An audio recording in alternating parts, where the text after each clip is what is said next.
ஏய், எல்லாம் உங்க வீட்டில் சொல்லிட்டீங்களா ஈவினிங் எங்கள் வீட்டுக்கு போகிறோன்ட்டு? சொல்லிட்டோம்டா, போதான் சொன்னாங்க. சொல்லிட்டேன் மச்சான், வீட்டில் அம்மா போதும் சொன்னாங்க. நானும் சொல்லிட்டேன்டா, வீட்டில் போக சொன்னாங்க. வந்துடுறேன் வா.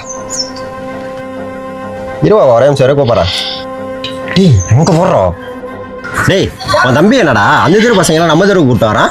டேய் விஜய், இங்கே வாடா. இந்த வரேண்ணே. நானே எதுக்குடா அவங்கெல்லாம் நம்ம தெருவுக்கு கூப்பிட்டு வந்துட்டு இருக்கா? எதுக்கா? என்னண்ணே சொல்ற? புரியல. டேய், நம்ம தெருக்கு அவங்க தெருக்கு ஜாய் சண்டை வரும் தெரியுமாடா? தெரிஞ்சதுக்கடா கூப்பிட்டு வர. அண்ணே என்னண்ணே பேசுற? டேய் அவன் தான் கூப்பிட்டானா, நீங்கள் வந்துடுவீங்களா?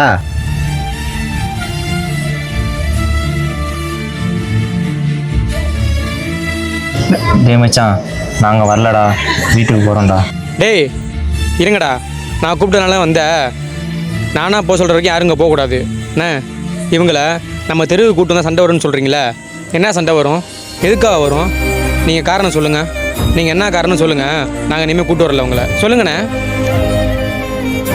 அண்ணே என்னானே தெரியாமல் எதுக்கு நம்ம சண்டை போடணும்? காரணமே இல்லாமல் சண்டை போடுறது உங்களோட போட்டுண்ணே. காலத்துக்கு ஏற்றாப்புல நம்ம மாறிட்டு தானே இருக்கும். ஆனால் ஜாதி மதம் இதனால் வர சண்டை மட்டும் என்ன மாற மாட்டேங்குது அண்ணே. இங்கே ஜாதிங்கிறது சண்டை போடுறதுக்காக இல்லை, சலுகைகள் கொடுக்கறதுக்காகத்தான். டேய் வாங்கடா. பிரிந்தது போதும், மதம் என்ன பிரிந்த